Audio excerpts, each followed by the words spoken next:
Εδώ βλέπουμε το αρχικό μενού στην μπόρα. Εδώ από την οθόνη μπορούμε να ενεργοποιήσουμε και να απενεργοποιήσουμε όποιο group που χρειαζόμαστε στη μηχανή ανάλογα με την εργασία που κάνουμε. Η χρήση είναι πάρα πολύ εύκολη. Πατώντας πάνω απλά ενεργοποιούμε και να απενεργοποιούμε το group. Και μπορούμε να αποθηκεύσουμε καινούργια προγράμματα με όποιο όνομα θέλουμε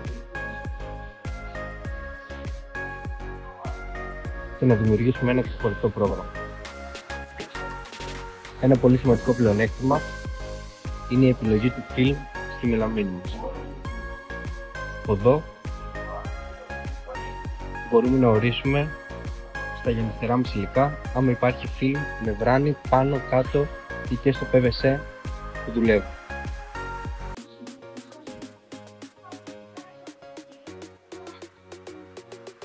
Στο μενού του πρωτοκόλλου, η μηχανή έχει τη δυνατότητα να αποθηκεύει τις παραγγελίες. Οι πληροφορίες που μας παρέχει η μηχανή σχετικά με την εργασία που πραγματοποιήσαμε μας βοηθάει να υπολογίσουμε το κόστος και το χρόνο της εκάστοτε παραγγελίας, ώστε να βγάλουμε έναν ορθό προϋπολογισμό. Στο μενού της συντήρησης μπορούμε να βρούμε γραπτές οδηγίες και εικονίδια, τα οποία μας καθοδηγούν με πολύ απλά βήματα για τη σωστή συντήρηση της μηχανής. Η μηχανή μετράει τις ώρες λειτουργίας, ώστε να μας ενημερώσει άμεσα για τη συντήρηση που χρειάζεται να κάνουμε.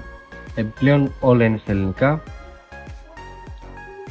και πολύ εύκολα να τα κατανοήσουμε, καθώς υπάρχουν και εικονίδια.